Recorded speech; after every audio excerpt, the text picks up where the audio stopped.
ফের নির্বাচন কমিশনের দাদাগিরিমূলক আচরণ। নির্বাচন কমিশনে আমার বিরুদ্ধে কি করবে, আমার কিচ্ছু যায় আসে না। আরে আজ মেজরিটি আছে, কাল থাকবে না। ভোট ভ্যানিশ করে মানুষকে ফিনিশ আপনারাই হবেন। তুগলকি commission, what he can do me, he can take some action against of me, I don't care. আইনেরও একটা পরিধি আছে, তারও কতগুলো বাউন্ডারি আছে। বাউন্ডারির বাইরে গেলে কিন্তু ছক্কা খেতে হবে জনগণের। নির্বাচন কমিশন একটি তুগলকি কমিশন, সবাইকে আইনের মধ্যে থেকেই কাজ করতে হয়। আইনের একটি নির্দিষ্ট বাউন্ডারি আছে, সেই বাউন্ডারি বাইরে গেলে জনগণের কাছে ছক্কা খেতে হবে। এমনটাই বলেছেন মমতা বন্দ্যোপাধ্যায় আজকে এই আরোদের সাসপেন্ড প্রসঙ্গে। কারণ এইবার আবাস যোজনার নথিও প্রমাণ্য নথি হিসাবে এসআইআর এ গ্রহণ করা হবে না বলে এমনটাই জানিয়ে দিয়েছে কমিশন। এসআইআর এর নামে আর কত সাধারণ মানুষ হেনস্থার শিকার হবে। আবারও নির্বাচন কমিশনের অধিপত্যমূলক আচরণ। প্রধানমন্ত্রী আবাস যোজনা এবং বাংলার বাড়ি প্রকল্পের নথি গ্রহণযোগ্য করা হবে না এসআইআর এ। হ্যাঁ, এমনটাই জানিয়ে দিল জাতীয় নির্বাচন কমিশন সিইও দপ্তর থেকে। আনন্দবাজার থেকে প্রাপ্ত খবর অনুযায়ী কেন্দ্রীয় সরকারের প্রধানমন্ত্রী আবাস যোজনা এবং রাজ্য সরকারের বাংলার বাড়ি প্রকল্পের নথি ভোটার তালিকার বিশেষ নিবিড় সংশোধনের ক্ষেত্রে গ্রহণযোগ্য হবে কিনা এই বিষয়ে জানতে চেয়েছিল রাজ্যের মুখ্য নির্বাচনী আধিকারিক মনোজ কুমার আগরওয়াল। আর তার প্রত্যুত্তরে উল্লেখিত প্রকল্পগুলির নথি গ্রহণযোগ্য হবে না বলেই জানিয়ে দেয় জাতীয় নির্বাচন কমিশন। এর আগে এসআইআর এর নোটিশে নির্বাচন কমিশন বলেছিল 13টি নথির মধ্যে সরকার অনুমোদিত বাড়ি বা জমির শংসাপত্র নথি হিসাবে গ্রহণ করা হবে। ফলে অনেকেই মনে করছিল আবাস প্রকল্পের নথি হয়তো গ্রহণ করা হবে, কিন্তু এখন তারা বলছে এই সমস্ত নথি গ্রহণ করবে না তারা। আর এখান থেকেই প্রশ্ন উঠছে, যারা সরকারি প্রকল্প বা সামাজিক কোনো প্রকল্পের সাথে যুক্ত রয়েছে তারা কি নাগরিক নয়?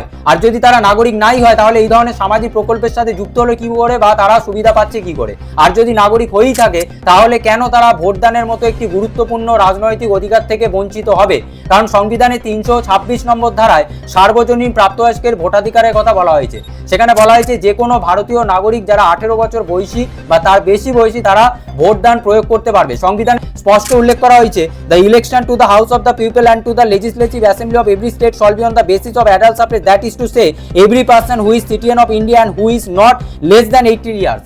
ফলে এখান থেকে স্পষ্ট বোঝা যাচ্ছে যে কোনো ভারতীয় নাগরিক জাতি, ধর্ম, বর্ণ, স্ত্রী পুরুষ নির্বিশেষে 18 বছর বয়সী এবং ভারতীয় নাগরিক হলেই তাদের ভোটদানের অধিকার জন্মায়। ফলে এখান থেকে তো প্রশ্ন উঠবেই, এই সমস্ত সাধারণ মানুষ যারা একটি আবাস যোজনার মতো গুরুত্বপূর্ণ প্রকল্প যার মাধ্যমে সরকার বাড়ি নির্মাণের জন্য সরাসরি অ্যাকাউন্টে অর্থ প্রদান করে থাকে সেই প্রকল্পের সাথে যুক্ত রয়েছে মানেই তো সে নাগরিক বলেই সেই রাষ্ট্রের সুবিধা পাচ্ছে।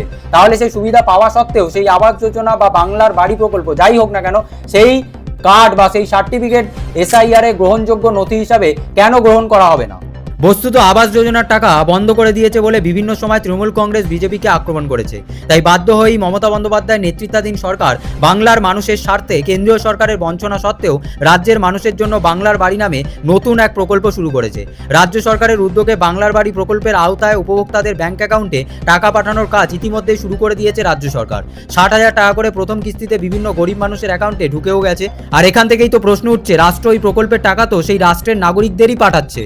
বস্তুত ভারত একটি যুক্তরাষ্ট্র ব্যবস্থাযুক্ত রাষ্ট্র, যেখানে ভারত সরকারের পাশাপাশি প্রত্যেকটি রাজ্য সরকারও এই যুক্তরাষ্ট্রীয় রাষ্ট্র বা ফেডারেল স্টেটকে প্রতিনিধিত্ব করে।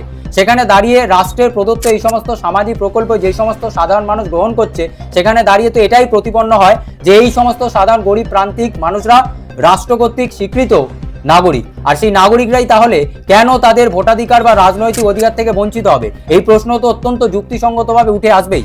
এই অধিকার কারোর পৈতৃক সম্পত্তি নয়, কারণ এই অধিকার সংবিধান সেই সমস্ত সাধারণ গরিব প্রান্তিক মানুষকে প্রদান করেছে এবং এই অধিকার মহাত্মা গান্ধী থেকে শুরু করে সুভাষচন্দ্র বসুর মতো মহান নেতাদের আন্দোলনের মধ্যে দিয়ে ভারতবাসী অর্জন করেছে। এবং এই অধিকারের ওপর সবচেয়ে বেশি যদি দাবিদার কেউ হয়ে থাকে তাহলে সেটা বাঙালি জাতি, কারণ সেই বাঙালি জাতির রক্তের মধ্যে দিয়েই স্বাধীনতার বীজ রোপিত হয়েছিল।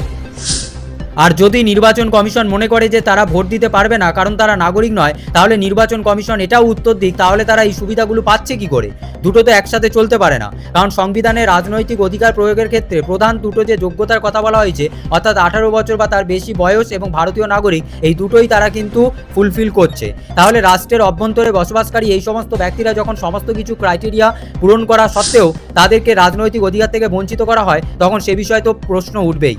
আর আজকে কোনো এক নন বাঙালি নির্বাচন কমিশনার এসে যা খুশি তাই করবেন? এই নিয়ে তো প্রশ্ন উঠবেই। তাই এই নৈতিক এবং যুক্তিসঙ্গত প্রশ্ন তোলা কি উচিত হবে না যে সাধারণ মানুষের ভোগান্তি আর কতদিন চলবে? মনে করা হচ্ছে যে যারা এসআইআর এর কাজে এই সমস্ত নথিগুলি জমা দিয়েছিল তাদের কাছ থেকে আবারও অন্য নথি চাওয়া হতে পারে। আর এখান থেকেই মনে করা হচ্ছে সাধারণ মানুষের ভোগান্তি যত বাড়বে ততই তার নেতিবাচক ফল পড়বে বিজেপির ওপরে। এবং একটু যদি যুক্তিসঙ্গতভাবে ভাবা যায় তাহলে এটাই দেখা যাবে যে সাধারণ গরিব মানুষকে তৃণমূল কংগ্রেস এটা বোঝাতে সক্ষম হয়েছে যে কমিশন বিজেপির দ্বারাই চালিত হচ্ছে। ফলে যত বেশি কমিশনের দ্বারা যত নথিগত জটিলতায় সাধারণ মানুষ ভোগান্তির শিকার হবে ততই বিজেপির প্রতি মানুষের রাগও বৃদ্ধি পাবে, আর যার ফল গিয়ে পড়বে বিজেপির ভোট বাক্সে। ফলে আবারও কি তাহলে ভরাডুবি হতে চলেছে বিজেপির?